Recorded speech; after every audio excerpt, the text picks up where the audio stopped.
Yo, everybody. David here, back from the ban. We just got our channel back, so thanks everybody so much for your support during this week.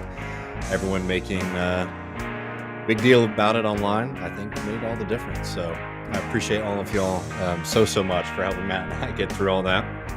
Also, we are live on Twitch as well as YouTube, and I got that up. Usually, I have it all in the control room here, but I want to make sure we're giving a little extra love to our Twitch chat. And if you missed it, we did episode 88 all on Twitch this week since we were pulled off of YouTube. Happy to be back. I wasn't expecting to be able to do a Griscom stream this week, so don't have too much prepped. We're going to be joining our friends at This Is Revolution in just a couple hours at 8 Central for our bi-monthly joint stream with them. And yeah, as always, happy to be here. Take some questions from the chat. Keeping my eye on it. Don't forget to join us in Los Angeles next week, October 23rd at the Telegram Ballroom. It's going to be a lot of fun, man. Anna Kasparian, Nando Villa, Danny Bessner, Varn, Kuba, and of course, Jason Miles, Matt Leck, and Ben Burgess, of course. How could I forget the man himself? But yeah, a couple quick things. We got 2 awesome episodes coming up for y'all the next 2 weeks. We just recorded those today. And we got Brett O'Shea. Y'all might know him from Rev Left Radio. Excellent podcast. One I actually have been listening to for years. If you're not familiar with them, you should definitely be listening to them. Really great breakdown and very accessible introductions to a lot of very important movements and left-wing theory out there. They're wonderful folks. We also have on our good friend, it's over here, sorry, Harvey, who joined us to talk about the re-release of his classic work, The British Marxist Historians. So that should be out for y'all next week. And again, if you missed the episode this week, it was on Twitch. I think you can go over there and watch it now. It's also up in podcast form. We might cut it up a little bit on the YouTube channel, but don't be one-dimensional. We have to be growing this platform on a few other places, as we learned this week after the ban. Really happy to be back again. But yeah, I mean, I got a couple stories, and there's something that I've been sort of itching to talk about.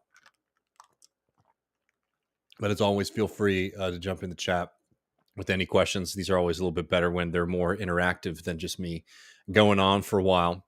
But I wanted to start with a quick update on a story that we've covered a bunch on this program, which is what's happening here in Texas with the migrant stunts. And they're, calling them stunts, I think, almost undersells it because they're worse than just being political stunts. They're playing games with people's lives. Desperate people who are coming to this country, and both Abbott has been doing it with his busing program, and DeSantis, and this is in the defense of Abbott, DeSantis has been coming here and doing it in a much more cynical way than even Abbott's doing, which is a pretty high bar to cross. But I have some updates for you all on this. If you're not following Texas news here, the sheriff of Bexar County has been investigating DeSantis's moves in moving migrants across the country from Texas to Martha's Vineyard and a few other places. Now, what they did to the folks at Martha's Vineyard was incredibly cruel. They showed up outside of an immigrant help center where people who are migrants to this country go, to sort of get situated and get help. They went out there and, imply to people who don't know this country or this system very well that they are maybe government agents or charity agents. And these were DeSantis's people, and they were actively telling people things like, do you want a job? Do you want a place to live? Well, I have a place that they can take care of you and do all of that. And they basically tricked these migrants into going with them and traveling from Texas to Florida, and then from Florida up to Martha's Vineyard. Again, extremely cruel to do that to migrants, people who don't know how this country works. Again, and just for a really, really nasty, anti-human political stunt. sending people to a place, where there's not the same levels of community like there are, for example, in Texas or in Florida. I believe the migrants that they shipped were predominantly Venezuelan, which again is exceptionally cruel when you think about there's a place in Florida, Miami, where there's a sizable Venezuelan population where you could have been, if you were trying to do this from, a helpful way, you'd be helping people get maybe from the border or from San Antonio to a place like Miami where they might be able to, meet people who come from the same place as them, be embedded in that community and get help from those folks. But again, this wasn't about looking out for people. It was about doing a really, really nasty political stunt. Well, in Bexar County, which is San Antonio, the sheriff has been investigating Ron DeSantis and his people for crimes, for breaking the law. And there's been an update in that story that just came out a couple hours ago. This is from Texas Tribune. Bexar County Sheriff certifies that migrants flown to Martha's Vineyard are crime victims, clearing paths for special visas. And what that means is because now he is actively investigating a crime done by DeSantis and DeSantis's people. Those migrants now have access to special visas that we offer for people who are victims of a crime or who witnessed a crime in action, so that they can be here throughout those proceedings. So a very, very positive move out of a very, very devastating and nasty stunt by DeSantis. I'll just read a couple paragraphs from it for y'all. Bexar County Sheriff Javier Salazar on Thursday certified that foreigners who were flown to Martha's Vineyard by Florida Governor Ron DeSantis last month were victims of a crime. The move clears a pathway for those migrants to get special visas to stay in the country that they otherwise would not have received. Rachel Self, a Massachusetts attorney working with the migrants, told radio station WGBH that the move by Salazar is a key part of the migrants' application for a U visa, which is reserved for victims of crime or people who witnessed the crime.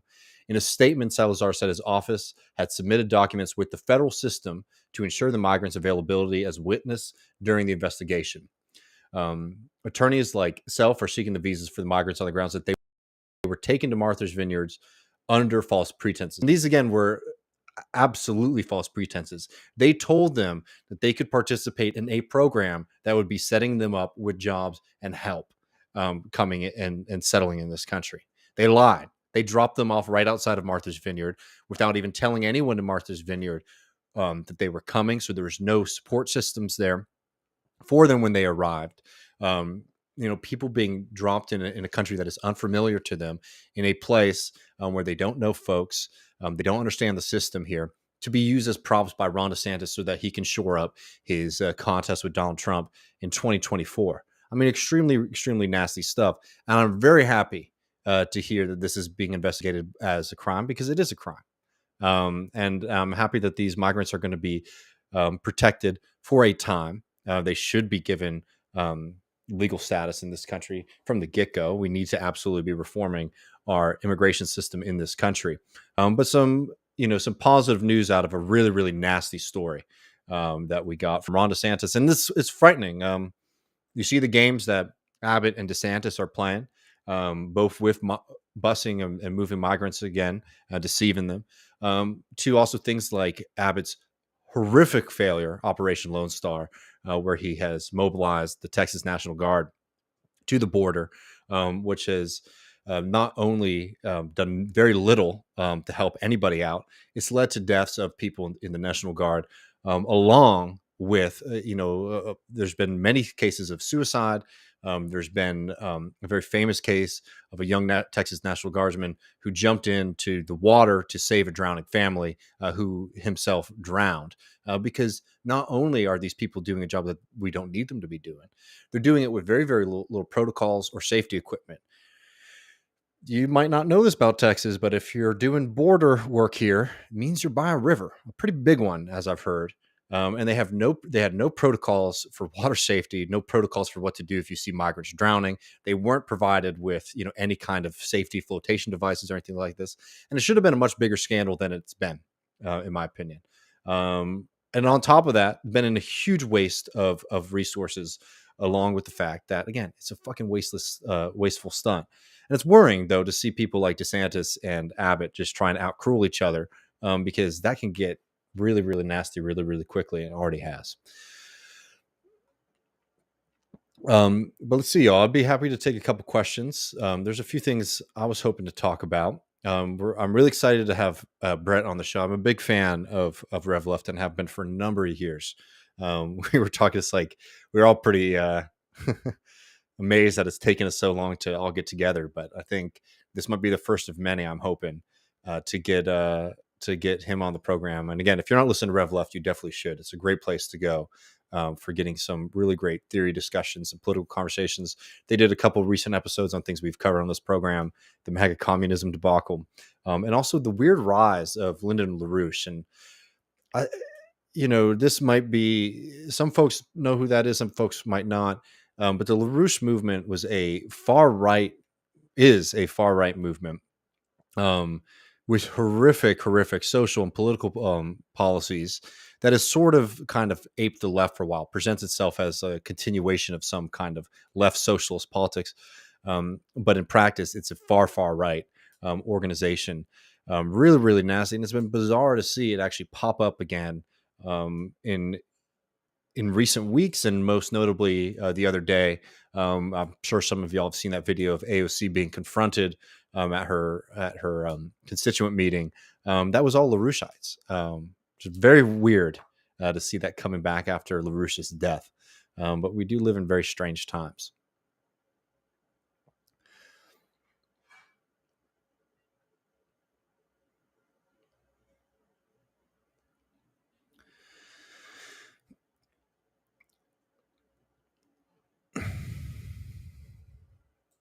No, LaRouche is gone. That's why it's amazing that LaRouche is popping up again. I think the best way to Giga Daniel says MAGA communism seems to be leftist sliding right rather than the other way around. It is a gateway for the right, less for the left. I think the better way to put it actually is like this is more the left wing of the right movement than any kind of movement of the left to the right. And again, like I think it's also very important to be clear. It's not a movement. It's people like going and debasing themselves on forums by hoping that if they can call BLM and Antifa fascist enough, that maybe some of these MAGA people are going to join up with their project. But I'm sorry, y'all. Anti-communism is a very, very powerful force in America. And if you go and you look at things that were at Trump rallies or at things like January 6th, they say communism is the enemy. And doesn't look like it's going to be very, very likely to catch on. And it's been pretty wild to see all of the weird ass folks trying to push it. But let's see, y'all. I'm going to do this if y'all don't mind indulging me a little bit. We have a snazzy video promo here from our friends at This Is Revolution that I'm going to play for y'all. Trying to promote our show in Los Angeles, which is going to be on October 23rd, the day before my 30th birthday, at the Terragram Ballroom. It'd be great if y'all could come see us. I'm going to play this right quick, and I'll come back and take some questions from the chat. How's that sound?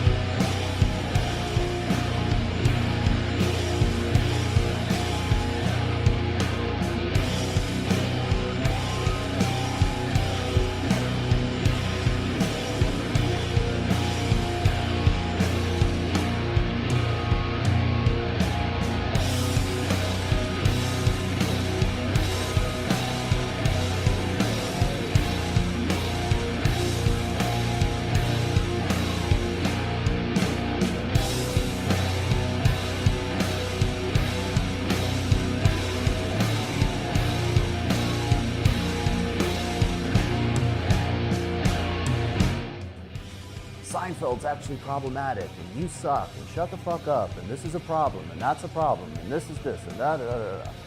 And then Jordan Peterson comes along and goes, no, actually, you're great, and you should have a government-provided life.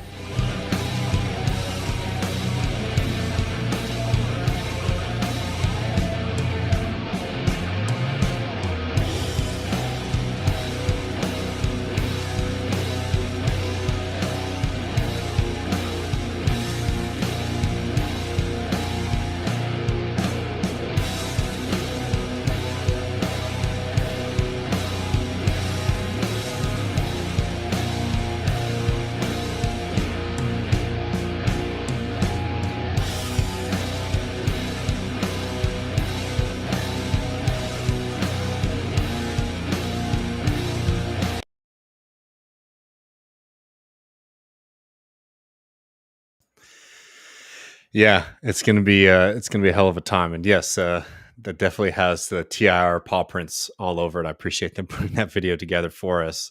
Um, it's gonna be a really fun time. I mean, I've only been to Los Angeles one time, and it was for our live show with the Michael Brooks show a couple of years back. Um, so it's going to be, and I had just an amazing night. Like, we loved all the live shows, but I don't know if it was the venue, the crowd, or what. But our Los Angeles live show a couple years back was probably one of the most fun I've ever had at one of these things. So would highly suggest grabbing tickets if you're in the area. We'd love to see you and really help us out so that we can come and visit all of our other friends, because when we're trying to book venues, they're going to look at our previous ticket sales. So a good showing here would really help us be able to go and do this in places like Philly and Texas and the Northwest, etc. Um, so please jump onto that.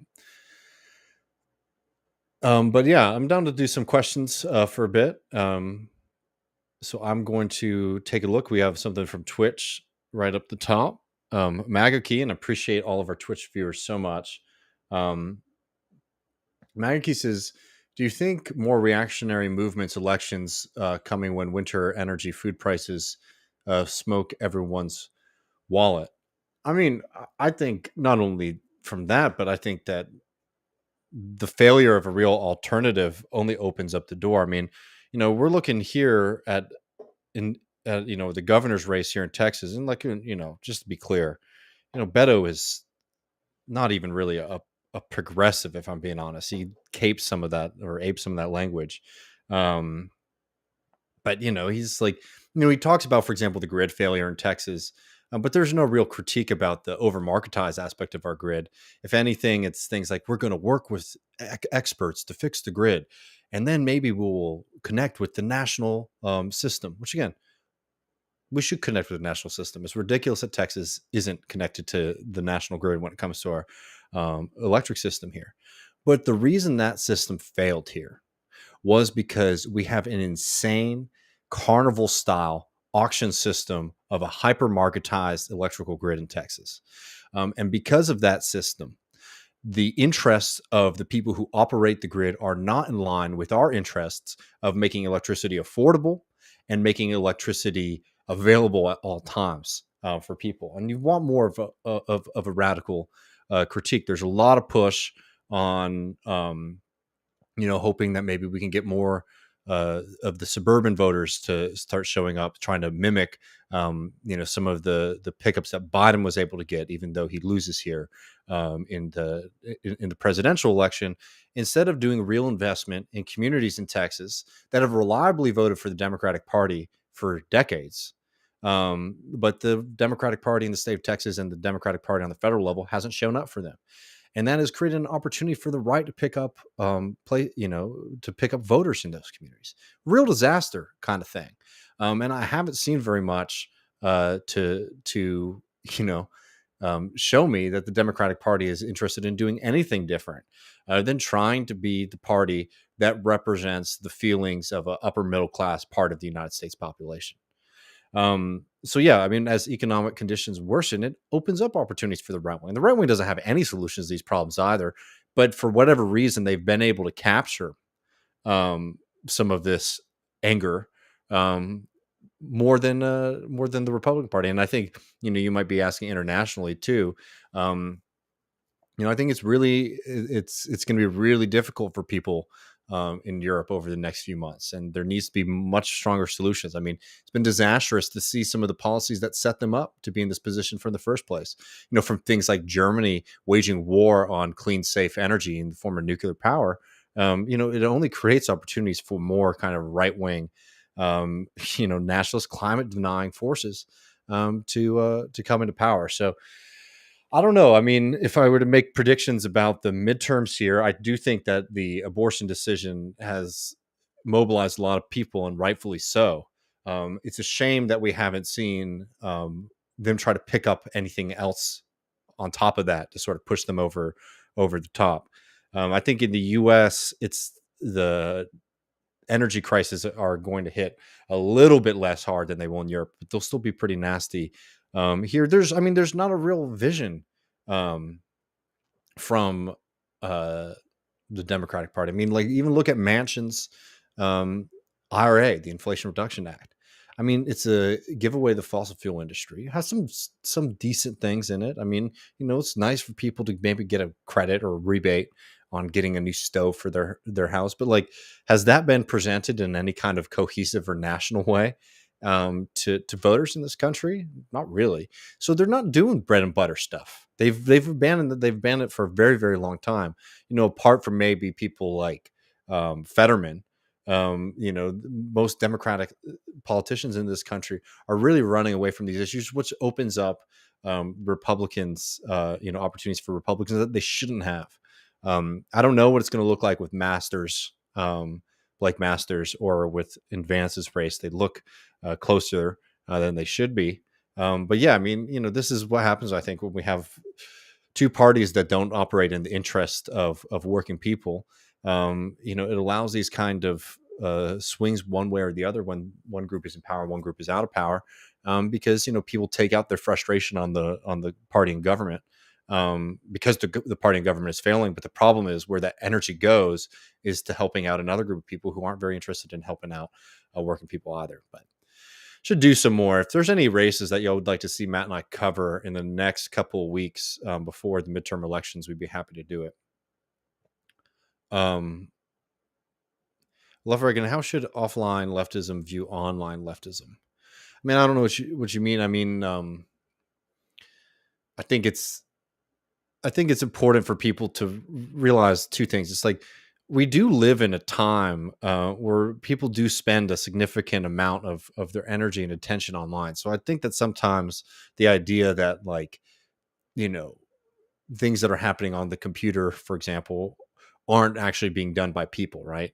At the same time, you can have a much smaller group online make themselves seem a lot bigger than they are in reality, which creates like real problems when it comes to analysis.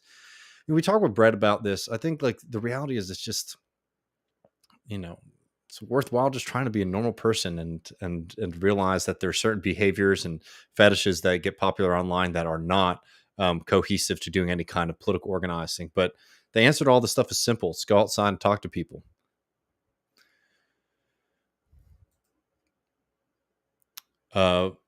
Funky Monk says, what's the number one issue facing the Texas power grid this winter season? And separately, what is your opinion on the governor race there and where people are leaning?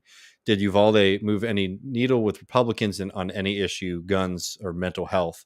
Let me see if there's a second part. No, I mean, I appreciate the question. We're thinking about similar things. On Uvalde, I mean, like, the Uvalde thing is so hard to talk about because the devastation that those families are still feeling is still there. So I hate to talk about politics like this as if it's just a factor in some kind of uncaring analysis. Thing that is just so difficult in politics is just like timing matters a lot. And the question is, what is going to be really viable going into these next couple of weeks? I think a lot of people are very mobilized in Texas in response to the Uvalde shootings. Is that a winning coalition? I can't say right now that it is. I think that the race, I vacillate a lot. I don't like to be in the business of making predictions. I mean, the campaign is weird because they've only had one debate, and it was at Friday night at 7 p.m. I watched it late. I didn't even watch it live because I was out like a normal person. And that was on purpose. There was also no audience there because Abbott knows that he's incredibly weak. And there's been these kind of openings too in the race where, the fact, not going to bore everybody. We're talking about the Texas tax system, but property taxes in Texas are insane. They're out of control. And, while property owners are a part of a certain class in this country, you have to understand that like there's a big difference between somebody having a nice big house in Austin and somebody, I don't know, in Lockhart or something like that, who has a house that maybe they inherited from their family that's, very modest. We are constantly having to see higher and higher property tax values on for people who own homes. I don't, because the state government is not doing the function of the state government in Texas. It's as rapidly taken itself out of the public sphere, which means that cities then have to pick up the slack, which means that cities' budgets go up. And because one of the most important tax bases in the state of Texas is property taxes, because we don't have income tax, you're seeing property taxes continue to go up. I bring this up because it is a massive opening for the right wing, because they like to say they want to lower taxes, but they've been in power here for years, for decades, and they haven't fixed property taxes. They've only gotten worse, and they've gotten worse over Greg Abbott's tenure. So you've seen some Republicans actually break ranks and endorse against the Republican ticket. Maybe not all down ballot, but in certain races, particularly I believe in the lieutenant governor race. There's been some high-profile Republicans who have broken ranks on this. That's a huge opportunity. But again, even there, it's like that's not class politics. Not that I'm under any illusion that Beto O'Rourke or Robert O'Rourke is going to be doing something like that. But those are some interesting things that I've been paying attention to. I think people are very upset about the abortion decision because, as I tell people all the time, a vast minority, it's a minority position in Texas actually to be in support of a total ban on abortion. Like, it is unpopular across the spectrum. But the real question is, like, is that going to be something that motivates people to show up and vote one way or another? I can't sit here and tell you one way or the other right now. I'm hoping to try to shore up some analysis on that, but that's where I'm thinking about when I get asked those kind of questions.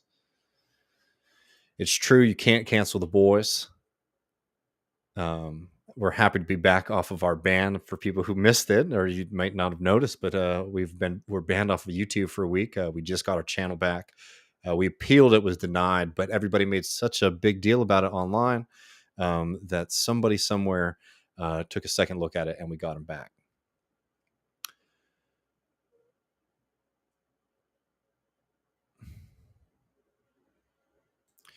This is from Twitch. MAGA Key says, mostly the two parties are just people from the same couple dozen colleges yelling at each other. It's really sad when you realize all these people went to school together over the color of the house, the paint, not the termites and the crack foundation. Yeah, I mean, it's about maintaining power. I mean, they have different analyses of how they maintain power. Like, obviously, I think people rightfully understand what the right wing is doing when it comes to restricting people's ability to vote in places like Texas and a lot of places across the South. But if you live in New York, you know what it's like to vote in a Democratic primary there. It is ridiculously difficult to do it. And there's a reason for that, because they have a voting block that they want and they know that they can manage, and they don't want people to come in. It was a huge problem, for example, when Bernie Sanders was running, because the registration dates, not just for registering to vote, but registering as a member of the Democratic Party, they don't have open primaries like they do in other states in New York, right? Like, recognizing that they're all playing this kind of democracy managing game, it makes it really important for us to start building our own kind of independent movements.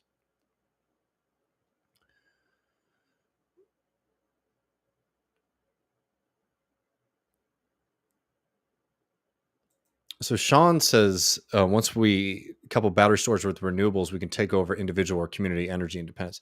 I think that's a bad idea. I think I appreciate the comment, but I'm very much against these kinds of conceptions about how we should be powering our people.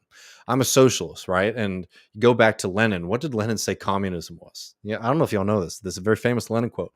He says, communism is Soviet power, so that's workers' council power, and electrification. From the beginning, the fight for control of our power systems has been a crucial social issue. We want these things to be available at all times, and we also want them to be affordable. And the way that we will be able to do that is to have big systems that produce electricity. Using clean systems of producing electricity like nuclear power is the answer. And to do that, you want to have large-scale industrial production systems versus an extremely inefficient conception of electricity production, which would be small-scale, localized, deregulated, decoupled from any kind of public or collective grid, right?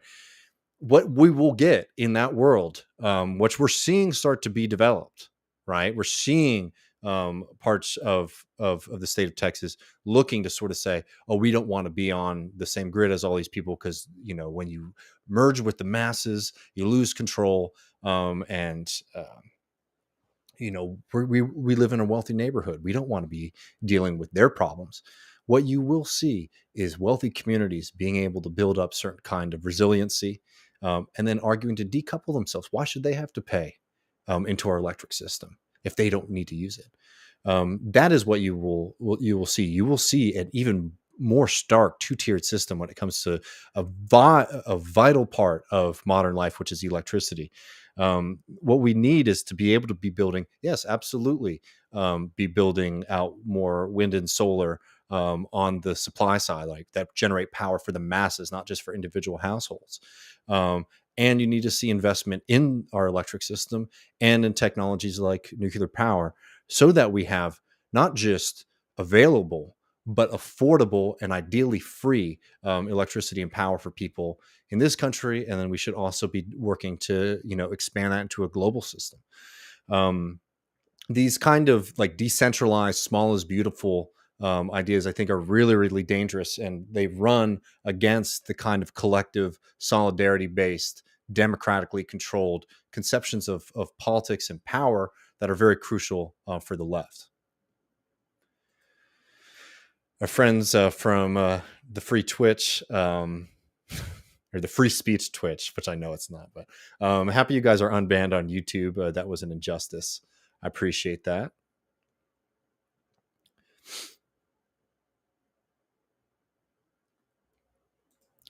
Both Spain and Germany are creating an alliance to get gas from Algeria. France is against it because of its nuclear lobbyists. So I'm not familiar about all of that. I don't know. Nuclear sounds pretty good. Germany should be reopening those plants that they've been trying to shut down. But of course, in the short term, I mean, we're going to have to create situations. You can't argue that people should be without power or without energy or heating their home at any time, and particularly in the winter. And I see people celebrating this kind of thing, and it's very bad. And this is a great point from Giga Daniel Ocean. Says, I work in oil and gas, and none of the contractors can understand why the energy companies aren't pushing drilling yet. It's because they want an energy crisis. This is a really wild point, and I appreciate you bringing it up because, big part of the IRA Manchin stuff, and also you hear Abbott say it all the time, is like gas is so high because Biden is stopping, is hurting the oil and gas industry, not letting us take advantage of our natural resources. That's not true. It's just not true. It is the oil and gas industry which has refused to invest in their own production domestically in the United States because they don't think that they're getting enough return on their investment in the U.S. and are either liking there to be more oil in the ground, which means that there's less oil on the market, which means the price is able to go up, or investing in other countries where they can get oil for a lot cheaper than they can here in Texas. And I bring that up for a couple of reasons. Like, drop the climate change thing. We obviously need to be getting off of oil and gas and transitioning, to a renewable economy or green economy with a just transition for workers in those industries. But I just bring this up because it shows one of the fundamental tensions that we live with in American society, which is that private interest does not share your interest. The fact that you have oil to, gasoline to drive your car is like just a byproduct of oil and gas companies being able to make money from it. Like, if they could avoid that, they don't care about that. What they care about is what is on their balance sheet. And if that means it might be more profitable for them to curtail oil production at certain times, they will do that. They do that. They're doing it now. This isn't an argument that we should be rapidly expanding gasoline production in the United States, but it's just showing how there's we still live in a society that is reliant on that fuel for everyday functioning. And even in that moment, you see how capitalism, private ownership of these things is in contradiction with the public need for affordable power systems.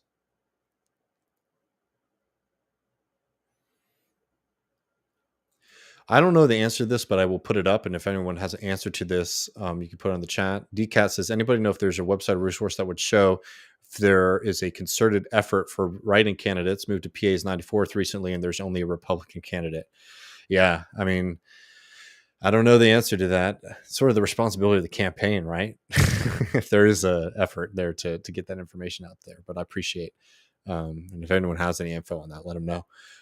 Adam says, "Good to see this channel is returned to operation. We're very happy to be back." Um,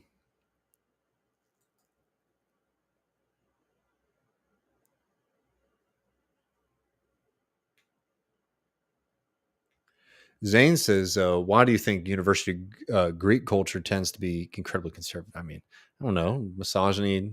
Um, I mean, Greek culture in this country uh, pushes a certain kind of masculinity that I think is a very right wing one. Why is that? I don't know. It might be. I mean, is the question like, brotherhood and friendship and community should be things that we should be able to, should be left wing values, maybe. But yeah, I think that it starts with the fact that these weren't institutions that were built for like fraternity in like the most general sense. They were meant to be elite clubs for people who had wealth and power to be able to utilize their power and privilege both on the university campus and then afterwards when they went into the job market in society. So you see where it starts from, and that's probably why it ends up being the same that it is. um Funky Monk.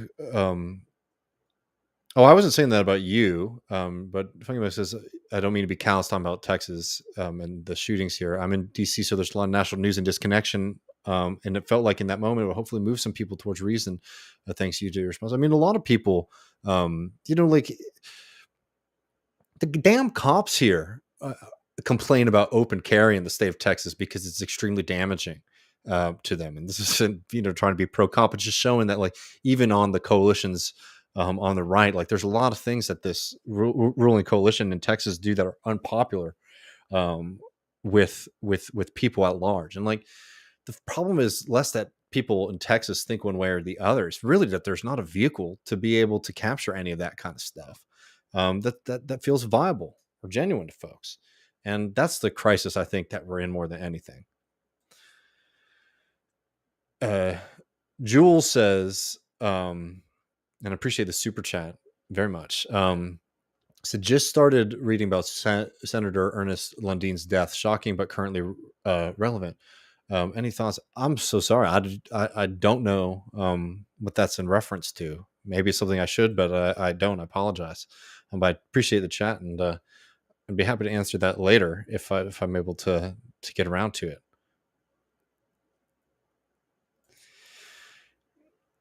Talking about some from Twitch says, thank goodness that Left Right and Back, and saying that y'all got clapped with the ban that's considered just fine on that website. Yeah, I mean, it was very arbitrary.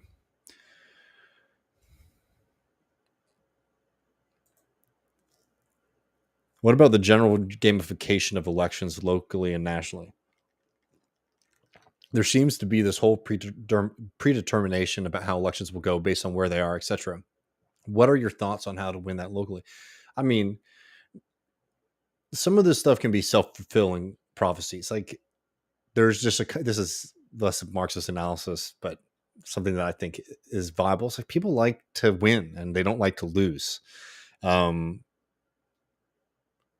Right. So if or if you feel that your candidate, or maybe, if, you're not particularly invested in one of them, but you think they're a little bit better than the other, but you also think that they're probably going to lose, it really,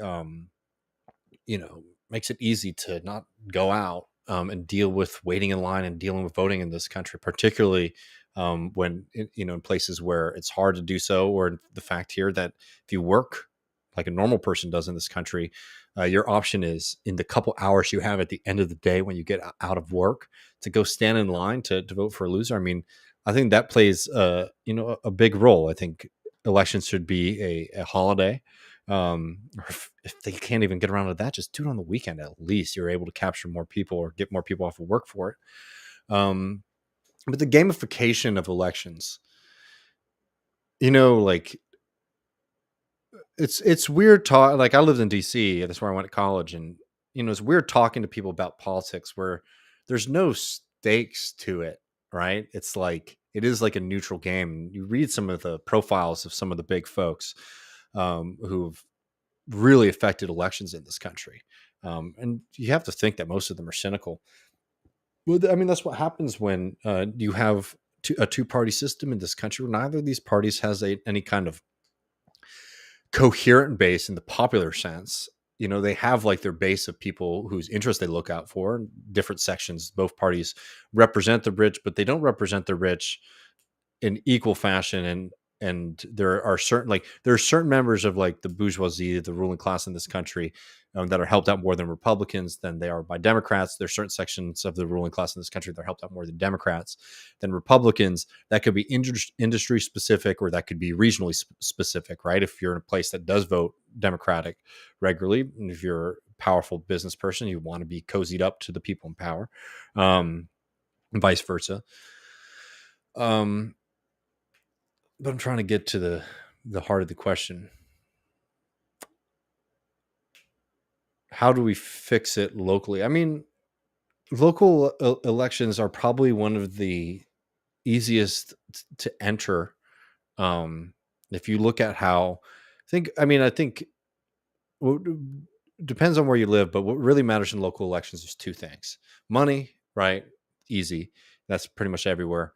And local endorsements. And I'm talking less maybe even for city council and more like all those down ballot races. We all do it. I mean, here in Texas, if you've seen a ballot in Texas, it is massive. You vote for a shitload of things, and there's no way for you to really know who's on what side. So you maybe look up an organization that you trust, or maybe, for somebody like me, if I'm voting in a school board election, I'm gonna look at who the teachers union endorses. Right? Those end up being really, really powerful and influential. So how does our politics get sort of represented on that? If we're trying to run campaigns with certain candidates, it's recognizing that matrix, and those are groups that you can reach out to. Some of them aren't going to be favorable to you. They might not give you an audience or a fair, endorsement process, but like that's an opening that is available to a lot of people. And then understanding that you can build up an organization. I would prefer, to build up power through something that is explicitly pro working class politics, like a DSA, and then build from there so that becomes an important, locus of power, like a place where people look for direction. And I think that's probably, it's complicated, it's work, but that's probably one of the better ways to think about it. If you were just, sitting down and trying to think about how to start something up.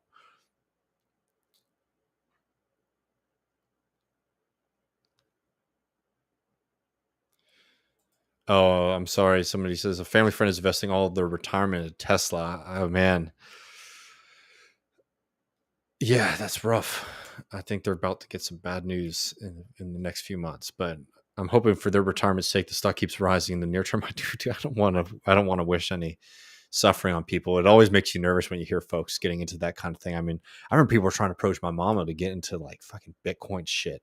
My family's not rich, so that's money to us, and makes you realize that, as much as it's funny to laugh at a lot of these scams, like they prey on people, and a lot of people end up getting wrapped in them later, like late in the game where you get really hurt.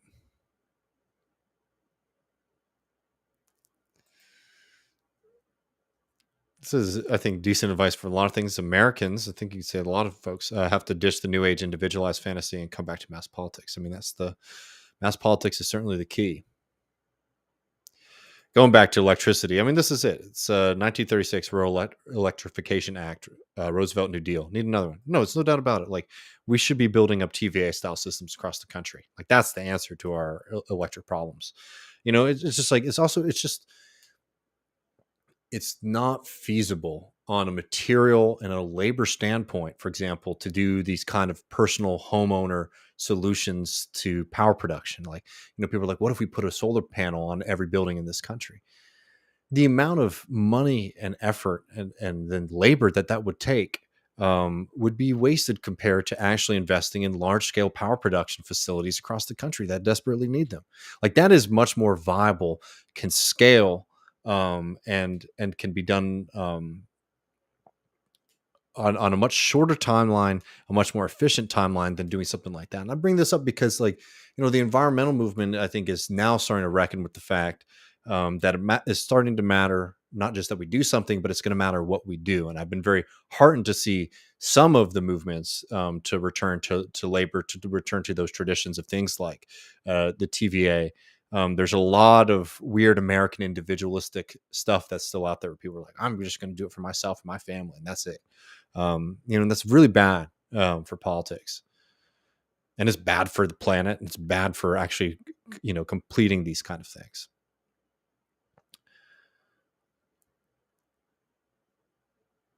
No doubt about it that talking about local things, it's going to be like that with potable water too. Yeah, I mean, it's scary to see what's happening with water in this country and globally. And also from Twitch, GRTE84 says small is wasteful, and we're industrialized enough that we need to be efficient with our power generation. Yeah, we can, like, there is no reason to create competing small is beautiful style power production versus large scale industrial systems. Why do I hate? Oh, because I don't like small is beautiful. I love beauty. I like big things though.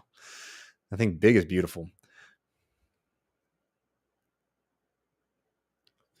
And we got a good comment here from Brennan, says the minifying, I like that word, minifying of electrical technology is rampant in the Department of Energy funding. As an energy researcher, I 100% agree.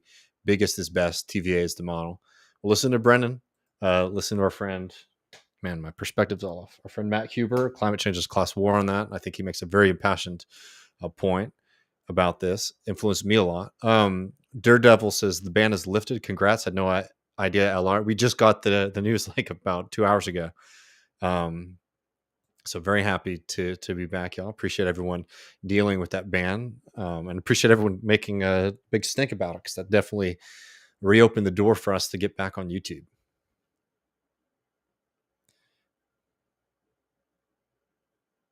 This is devastating. Sune says German pensioners will be sleeping in gymnasiums come winter. That's literally the plan. I'm worried about what's going to happen with Germany, not just, first and foremost, like people's lives going into this winter, but politically, like this is a very, very scary kind of ticking time bomb. The failures when it comes to energy policy there. And also, Sune, let me know if I'm pronouncing your name right. I apologize if I've been getting that wrong. I just want to make sure. I'm talking back about oil and how they keep things in the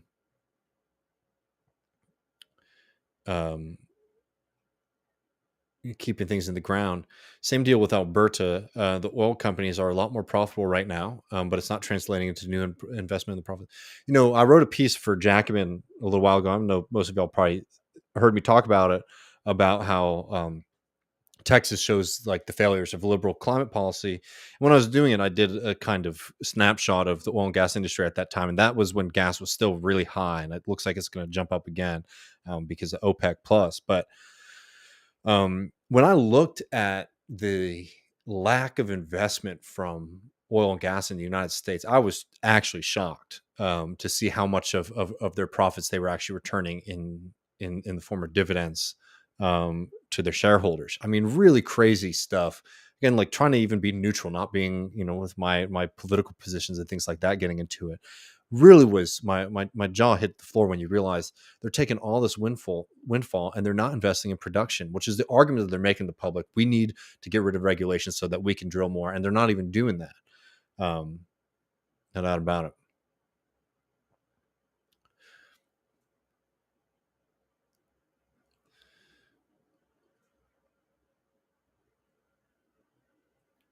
So Sean says, how do we get to net zero unless we decouple from large scale utilities who rely on oil and coal? Well, one, I'm going to tell you right now, if you're decoupling from oil and coal, you're not going to have electricity. Those systems do not have the viability to be implemented on a mass scale in any real conceptualization timeline in the near future, right? So, one, operating from this question is, do we decouple or not decouple?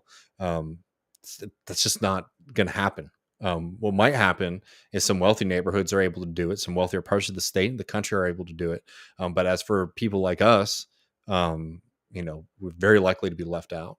Um, how do you large scale utilities? Why do you think that? What is this idea that? Why is there this fetish about large being bad?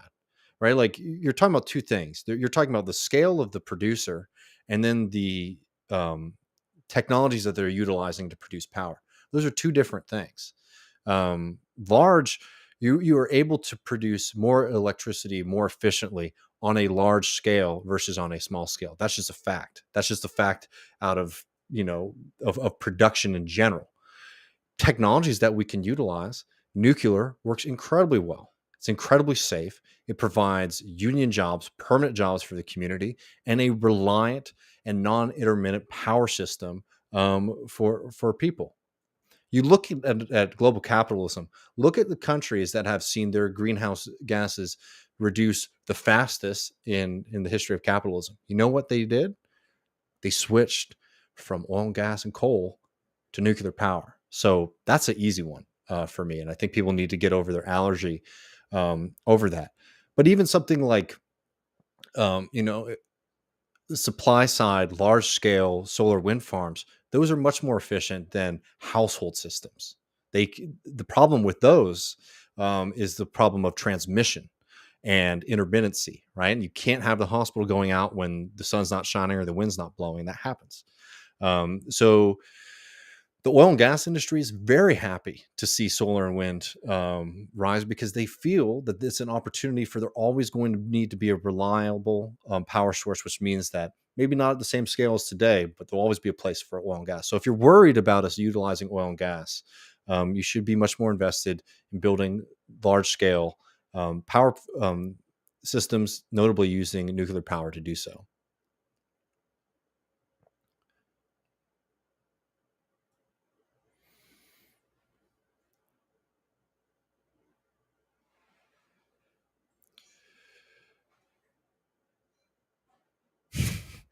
Left Reckoning is unbanned on the condition that we pay $965 million to our victims.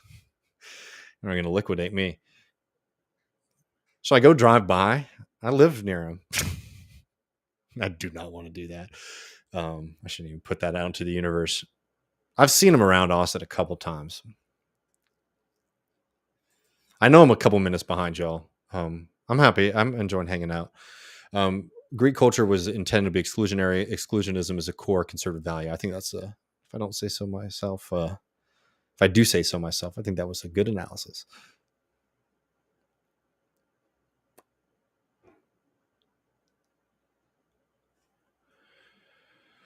Let's see. I might have to just start jumping down. I appreciate Thuy sending us the super chat very much. They wanted to ask about mutual aid. Said, I know there are many issues and contradictions around working people establishing mutual aid systems or infrastructure, but it seems like a public-facing movement. A public-facing movement that meets people's material needs would be super effective to grow a base. The PKI in Indonesia was incredibly effective doing this pre-Suharto. Do you know of any groups doing this effectively?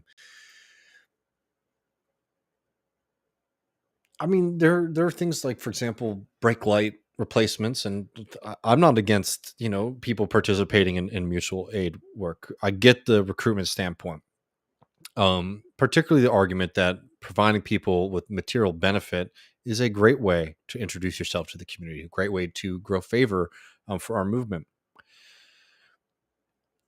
The tension in the argument about these things is that some people have this idea that as a small resource limited grouping, and I'm not even just talking about the DSA, I'm just talking about the left. Think about people who are on the left, are working class, not very wealthy, limited time.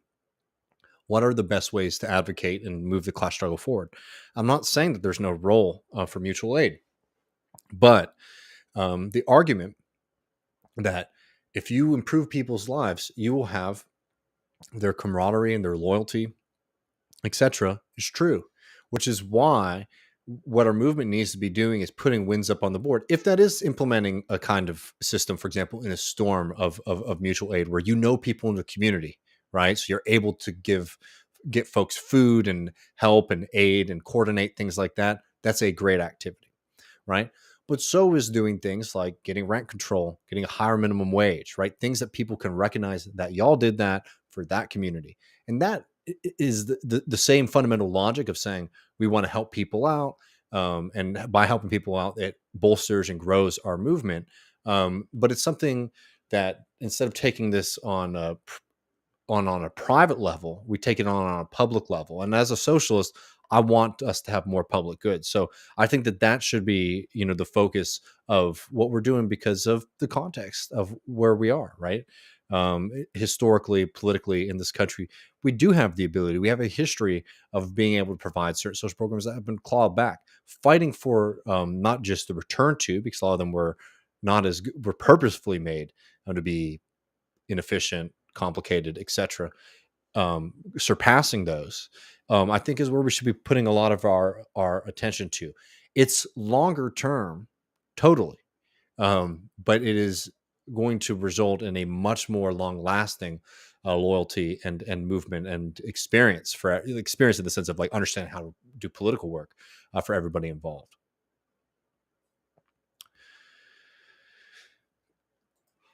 Appreciate from our good friend Champagne Humanist. Says, what are the odds on Beto beating Greg Abbott? If I had to make a bet, I would say that I think Abbott wins by 5 points right now. But I don't like making predictions. I'm also don't think I'm necessarily very good at doing the numbers thing. I haven't seen enough from the Beto campaign to push this over the edge. Maybe I'm wrong. I don't think it's going to be a blowout, but I don't think it's going to be a flip as of right now. And I think it's because of how the campaigns have been forced to run. A lot of this is Abbott, refusing to engage, which helps him a lot. I mean, the fact that, there wasn't a big memorable debate, except for people who really follow politics, I think was very helpful for Abbott. I also think a lot of times people overemphasize the new voters in Texas, assuming that they're all going to go for Beto. A lot of people who came to Texas in the past few years came here because they like Greg Abbott. I'm not even going to say the majority of them, but I think it's wrong to sort of think that all the people who've come here in recent years are, coming here to oppose Republicans.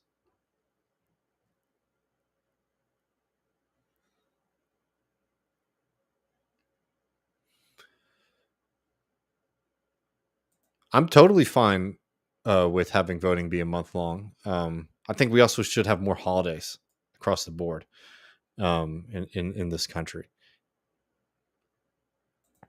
We got something to celebrate here, I think. Evan says, my union asked me 328 just ratified our new contract, 7% wage increase plus 3,000 bonus plus enhanced protection for healthcare workers, paying it forward. We'll appreciate the super chat. Congratulations to all of y'all. As you see here, being a union gets the goods. Fuck yeah, man. Cheers.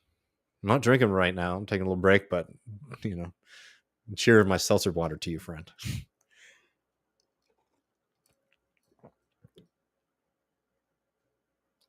All right, let's see. I'm gonna have to run a second because I'm gonna be joining our friends at TR. If you're haven't got enough of me, but let me see. I'll try to take a couple more.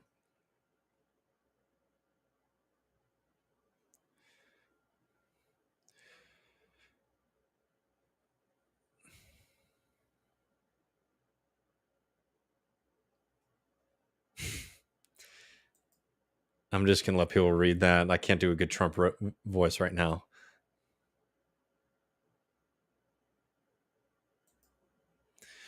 PG, but what do you think PG&E's problem is? The problem is not that it's big; it's that it's another profit system, right? Less deregulated than Texas, but these things aren't true public, democratically controlled power. They have an oversight board, right? It's not the same thing. We should be fighting to take those systems under real public control and invest in them. I mean, you see what happens with PG&E. Why have we seen things like explosions and fires happen with PG&E? It's the same reason our power systems failed here in Texas, is because PG&E made a calculation that instead of investing in the safety of those lines with Pacific Gas and Electric, they're just going to sit on them and hope that something bad doesn't happen. And if it does, use slush fund or something to take care of it. Same thing here. They didn't invest in weatherizing our gas pipelines, which meant that once the weather got cold enough, the entire system failed. It's not that the systems were big was the problem. It was that there was a purposeful lack of investment for the pursuit of profit.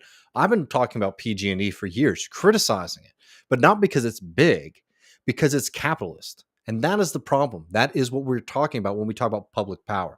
Now, I know it can be a little confusing in this country because we use the word public power for these larger systems. What I am talking about is socially controlled by the public, by the government, not just managed by the government, not just regulated by the government, not just overseen by the government, controlled by the people. Then you have a much different incentive when it comes to looking out for folks. And you have less of an incentive to say, we need to make this into a profit first organization, because we've seen from Texas to California to all across this country that private interests, what do they have to do? They have to extract a level of value from production. What does that mean? It means the price goes up for consumers, right? Because you have to have money to pull out, and the quality goes down as another way to lower operating costs for the facility. That's not good. No doubt, too, take these things under public control, you're going to have to deal with the same kind of crises or questions about austerity. It's not a panacea, but it puts it in the realm where we actually have influence versus the realm that we don't now.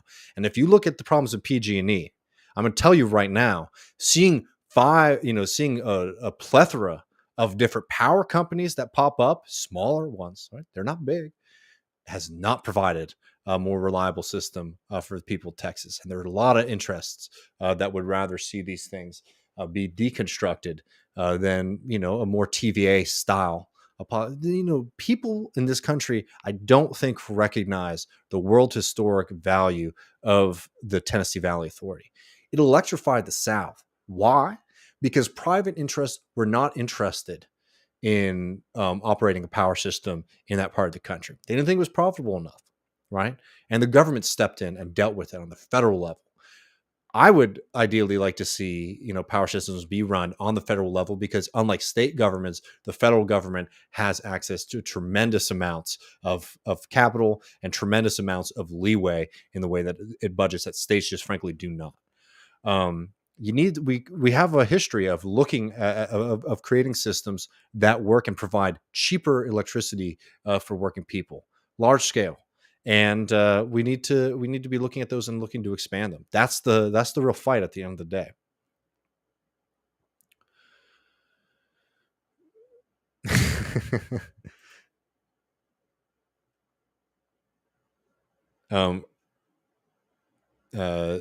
Secret Asian Dan says ERCOT policy designer said the electricity pricing strategy worked exactly right during the storm price spike. Yeah, it did. Damn it.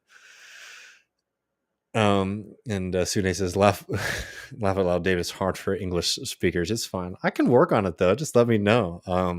I'll look it up if it's a popular pronunciation. I want to get that right.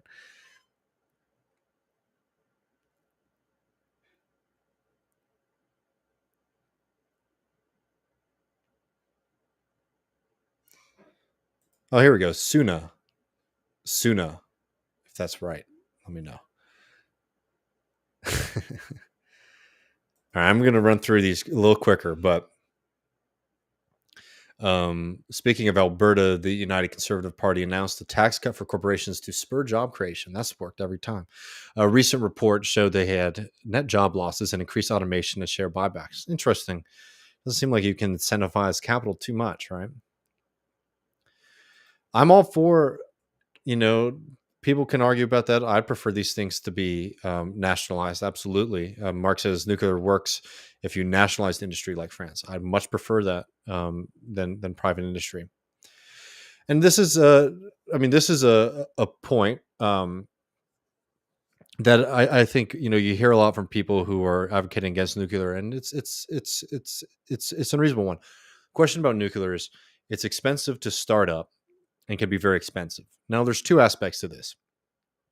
One of the reasons that's really expensive to start up, particularly in the United States, is every time that we build a new nuclear uh, plant in this country, we start from the ground up because we're not creating very many of them, which means you have to create a team, you have to find a place, if not create it from whole cloth, a facility that's able to produce the necessary materials to build a plant. Right? We're not mass producing these things, and as anybody knows, when you produce more of something, you're able to do it much more efficiently than you are from the get go. So there's no doubt about it. I think that these things should be nationalized, be done as a federal program. I would 100% support that because we need public investment in these systems. In the long run, these things work extremely efficiently and are and can be run and provide high levels of electricity, lowering the cost of electricity for consumers. But I totally agree. We need we need to have public investment into that, and I'd much prefer for those things to be nationalized. It's what Mark is saying here is correct. That is why we don't have very much. I mean, there's a few reasons, but a big part of the reason that we don't have very much nuclear being built in this country and a lot of other countries is not because it's not safe or anything like that. It's because it's very expensive upfront cost for private capitalists to do, and they're not interested in investing in that.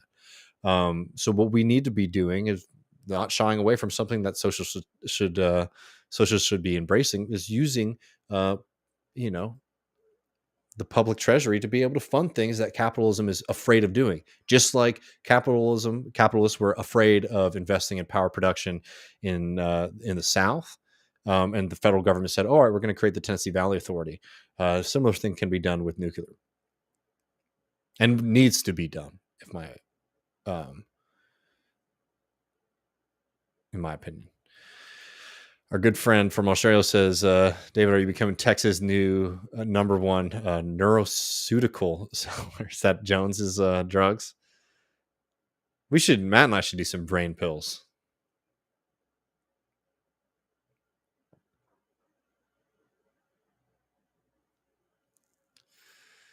Okay. I might have to run in a second. I'm just going to.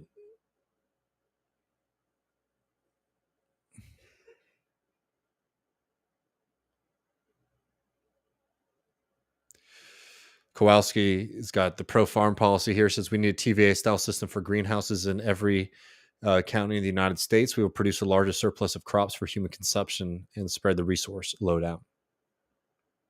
I'll go for it. Okay. I'm going to jump over to TIR, y'all. I'd be there in 45 minutes. We got some fun stories to talk about, y'all. Happy that the band is over. Appreciate everybody hanging out. We'll just say, because we were in conversation, Sean says, I see where you're coming from. I wish it was easier to publicly control a company like PG&E. That's what we have to do. We have to do that everywhere. And no doubt about this, grids work better when they can distribute across state lines freely. Yeah, I mean, it's the most arbitrary thing in the world to have something like that. I appreciate all of y'all so much. Wooden Dice says, Big Davy G, always on that socialist swag. Love it, brother. Keep it up. Appreciate you. Anastasia says, Novara Media interviewed ex-Citibank trader from working class background to discuss wealth extraction in a concrete way that I think could reach people. We're checking out. Interesting. Let's give that a look. Send it to me. I